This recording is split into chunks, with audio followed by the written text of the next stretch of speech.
여러분께서는 쟁성공이라는 사자성어를 들어보신 적이 있으신가요? 이는 쟁취하기 전에 앞서기를 다투고 뒤처지는 것을 두려워한다는 뜻으로 격렬한 경쟁을 비유하는 말입니다. 그런데 여기 프리미어리그에도 뒤처지기 싫어하는 구단들이 한 선수를 두고 엄청난 경쟁을 벌이고 있어 주목을 끌고 있습니다. 최근 김민재 선수는 맨체스터 유나이티드와 연결되어 러브콜을 받았지만 신흥 5일 만이 뉴캐슬도 유나이티드도 김민재의 영입 레이스에 뛰어들어 행선지가 불투명해졌습니다. 유럽 축구 전문가 파브리지오 로마노는 뉴캐슬이 유나이티드가 김민재 상황을 알아보고 있고 지난 몇 주 동안 김민재 경기력을 체크하기 위해서 스카우트를 파견했다는 소식을 영국 매체 기브미 스포츠를 통해 전했습니다. 파브리지오 로마노는 유럽에서 꽤 공신력 있는 저널리스트입니다. 기브미 스포츠가 뉴캐슬 유나이티드의 김민재의 영입 관심을 알리자 영국 내 굵직한 매체들은 이를 보도하며 김민재의 올 시즌 경기력을 본다면 전혀 놀라운 일이 아니라고 짚었습니다. 김민재는 이번 시즌 33년 만에 나폴리 우승을 이끌었는데 페네르바체에서 한시 그리고 나폴리에 합류했습니다. 하지만 나폴리에서도 엄청난 활약에 반 시즌 만에 이적설이 돌았습니다. 세리에이를 넘어 챔피언스리그까지 톱클래스 영향력을 보였기에 이는 어찌 보면 당연했습니다. 이탈리아에서는 김민재가 맨체스터 유나이티드 이적을 결정했고 세부적인 조율만 남았다는 보도까지 있었습니다. 하지만 뉴캐슬이 유나이티드가 김민재 영입 경쟁에 참전 소식을 알린 만큼 이적 시장에는 한 번 더 불이 붙을 전망입니다. 영국 풋볼팬 캐스트는 뉴캐슬이 2023에서 2024 시즌을 앞두고 김민재 영입에 도전할 수 있다며 뉴캐슬의 김민재 영입 가능성을 논하고 있습니다. 언급한 대로 김민재는 후방에서 인상적인 활약을 펼쳐 나폴리의 우승에 중요한 역할을 했습니다. 그는 뉴캐슬의 수비진을 업그레이드할 수 있다는 가능성을 강조했으며 김민재의 볼 소유 능력은 뉴캐슬이 후방에서 플레이하는 방식을 개선할 수 있다는 뜻을 나타냈습니다. 뉴캐슬은 올 시즌 프리미어리그에서 리그 최소 실점의 안정적인 수비력을 과시했습니다. 뉴캐슬은 김민재의 영입을 통해 안정적인 수비력뿐만 아니라 직접적인 능력까지 향상될 수 있을 것으로 기대하고 있습니다. 뉴캐슬은 올 시즌 프리미어리그에서 18승 12패의 성적으로 리그 3위에 올라있는 가운데 21년 만에 챔피언스리그 출전이 유력합니다. 뉴캐슬은 사우디아라비아 국부펀드의 인수를 받아 프리미어리그에서 가장 막강한 자금력을 갖춘 클럽으로 올 시즌 종료 이후 공격적인 선수 영입 가능성이 주목받고 있습니다. 뉴캐슬이 이어지자 유벤투스까지 김민재의 영입에 참전을 선언했습니다. 이탈리아 매체 나폴리 피우는 유벤투스가 김민재를 데려오고 싶어하고 있으며 바이아웃 조항을 지불할 계획을 가지고 있다고 알렸습니다. 이탈리아 언론인 파울로 에스포시토는 유벤투스 지은톨리 단장이 김민재를 유벤투스로 데려올 생각이 있다고 전했습니다. 하지만 유벤투스의 김민재 영입은 쉽지 않을 전망입니다. 김민재 바이아웃은 이탈리아 세리에에서만 다른 팀에만 적용되지만 유벤투스가 김민재를 영입하려면 나폴리와 이적료 협상을 해야 합니다. 나폴리 피우는 김민재 바이아웃 조항이 해외 팀에만 적용된다는 점을 짚었으며 유벤투스 계획에는 큰 문제가 있다고 언급하였습니다. 클럽들에게만 유효한 조항이기 때문에 문제가 있고 유벤투스가 김민재를 데려가고 싶다면 아우렐리오테 로렌티스 회장과 협상을 해야 한다며 유벤투스가 김민재를 영입하려면 바이아웃 지불이 아닌 협상을 통해 영입해야 한다고 강조했습니다. 유벤투스는 전력 보강을 준비하고 있습니다. 2019에서 2020 시즌 이후 리그 우승과 멀어진 유벤투스는 다음 시즌 리그 우승과 유럽 대항전 성적을 노릴 전망인데 이를 위해서는 전력 보강이 필수적입니다. 레오나르도 보누치가 이번 시즌을 끝으로 은퇴하는 만큼 유벤투스는 새로운 센터백을 영입해야 하는 상황입니다. 하지만 나폴리는 선수를 쉽게 놓아주지 않고 내보내더라도 상당한 이적료를 받는 팀으로 유명합니다. 더욱이 33년 만에 우승을 차지한 뒤 세리에에서 입지를 굳히려고 하는 나폴리가 자국 라이벌인 유벤투스의 핵심 선수를 내줄 가능성은 낮습니다. 한편 김민재가 맨체스터 유나이티드에 합류하면 로테이션 멤버가 될 것이라는 예상이 나왔습니다. 김우리가 맨유에 합류할 경우 포지션 경쟁이 쉽지 않을 것으로 점쳤습니다. 영국 맨체스터 이브닝 뉴스는 올 시즌 종료 이후 맨유가 6명의 선수를 영입할 경우 포메이션을 예상해 소개했지만 매체는 김민재를 아르헨티나의 카타르 월드컵 우승 주역으로 활약했던 리산드로 마르티네즈의 백업으로 언급했습니다. 그러면서 김민재의 맨유 이적설이 있지만 김민재는 로테이션 역할에 만족하지 않을 것이라고 주장했습니다. 이렇게 김민재를 향한 여러 구단들의 관심이 뜨거운 가운데 반대로 관심이 차갑게 식어버린 구단도 있습니다.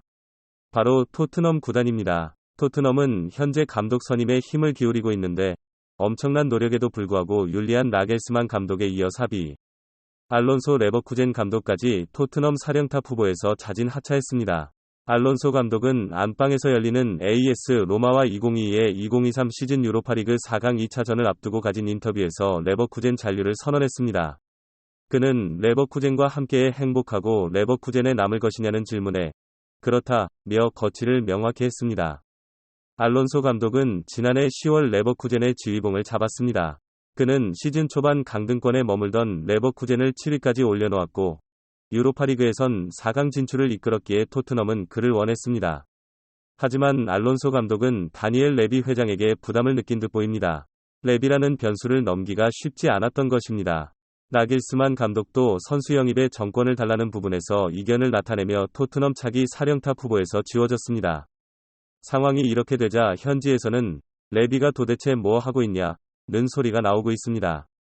토트넘 핫스퍼는 3월 26일 안토니오 콘테 감독과 이별했다고 공식 발표했지만 거의 2개월이 지나도록 차기 감독이 누가 될 것인지 협상은 얼마나 진척이 됐는지 알려진 바가 없습니다. 영국 언론 익스프레스는 토트넘 차기 감독에 관해 우리가 알고 있는 모든 것이라며 현재 상황을 설명했습니다. 익스프레스는 다니엘 레비 토트넘 회장이 콘테를 경질한 지 꽤 시간이 지났지만 여전히 새로운 감독을 찾고 있다며 토트넘은 누누 산투 감독의 비참한 통치로 끝난 2021년 감독 과정을 반복하지 않아야 한다는 압박감에 시달리고 있다고 지적했습니다. 토트넘은 2021년에도 조제 무리뉴 감독을 해고한 뒤 2달 동안 후임자를 찾지 못했습니다. 여러 명장들이 하마평에 올랐으나 결국 모두 영입에 실패했습니다. 산투 감독과 계약했지만 산투는 6개월도 버티지 못하고 잘렸습니다. 지금 분위기는 2021년과 비슷하게 흘러가고 있습니다. 익스프레스는 알론소가 레버쿠젠에 잔류한다고 확인했고 포체티노는 첼시로 갔으며 나길스만은 다시 만날 계획이 없다고 전해졌습니다. 이제 주목받는 인물은 페에노르트의 아르네 슬롯 감독입니다. 영국의 데일리 메일은 슬롯 감독이 가장 강력한 토트넘 감독 후보라고 보도했습니다.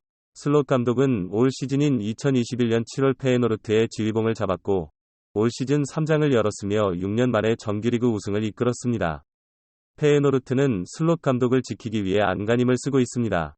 연봉 인상은 기본이고 다음 시즌 유럽 챔피언스리그 출전을 위해 아낌없이 지원할 계획이라고 밝혔습니다.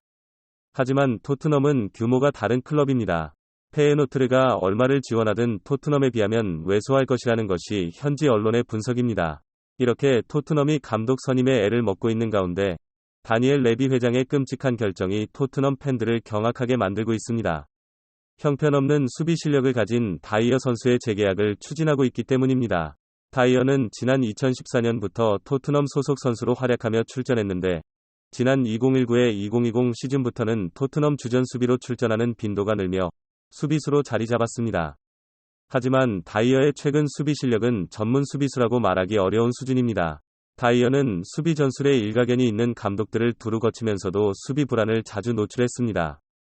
특히나 그는 대인 마크와 위치 선정에서 최악의 모습을 여러 차례 보여주며 토트넘이 허무한 실점을 허용하는 데 빌미가 되는 경우도 잦았습니다.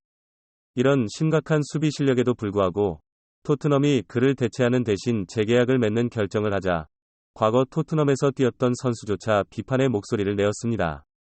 이번 인스탠다드는 토트넘이 최근 보도에 따르면 다이어가 계약 마지막 시즌에 접어들면서 새로운 3년 계약에 대해 논의 중이라고 언급했습니다. 이어 전 토트넘 미드필더 제이미 오하라는 이런 결정에 대해 토트넘이 중요한 여름 이적을 망치고 있다고 비판하고 있습니다. 시장을 앞두고 팀을 구성하는 방식에 대해 비판하며 보도에 따르면 오하라는 토트넘의 다이어 재계약 소식에 대해 그들은 다이어의 3년 재계약을 제안했는데 그는 이제 단지 100억 수비수일 뿐이고 레비 회장은 좋은 결정을 내리지 못하고 있다며 비판했습니다. 한편 오하라의 비판에도 불구하고 토트넘은 다이어와의 재계약을 추진한 이후 새로운 정식 감독을 맞이할 것으로 보입니다. 영국 매체 풋볼 인사이더는 다이어의 재계약 상황에 대해 재계약을 신속하게 성사시키기 위해 모든 당사자가 의지를 보이고 있다며 토트넘이 다이어 재계약을 빨리 마무리하기 위해 굉장히 적극적이라고 전했습니다. 팀 수비의 구멍을 위한 장기 재계약을 준비 중인 토트넘이 다음 시즌 팀을 맡을 정식 감독의 의견 없이 다이어를 붙잡는 선택이 어떤 결과로 돌아올지도 귀추 주목되고 있습니다. 저는 이제 토트넘을 비판합니다. 토트넘은 절대로 우승하고 싶은 팀이 아닙니다. 김민재가 오더라도 우승은 어려운데 어떻게 다이어를 데리고 우승을 할 수 있겠습니까? 이런 구단은 탈출밖에 답이 없기에 손흥민 선수는 하루빨리 레비 회장과 단판을 짓고 토트넘에서 도망쳐야 합니다. 토트넘 팬들에게 욕을 들어도 상관없습니다. 어차피 조금만 못해도 벤치로 보내라고 소리나 치는 팬들에게는 잘 보일 필요도 없기 때문입니다. 그리고 김민재 선수는 그냥 뉴캐슬로 가는 게 나아 보입니다. 돈도 많이 주고 챔피언스리그에서 뛸 수도 있기에 극성스러운 메뉴로 가서 벤치에 앉을 바에요. 그냥 뉴캐슬에서 주전으로 뛰는 게 100배는 좋은 선택입니다. 부디 김민재 선수가 뉴캐슬로 가고 손흥민 선수까지 불러같이 우승까지 하길 응원하겠습니다. 오늘 전해드릴 소식은 여기까지입니다. 페페TV 시청자 여러분은 어떻게 생각하세요?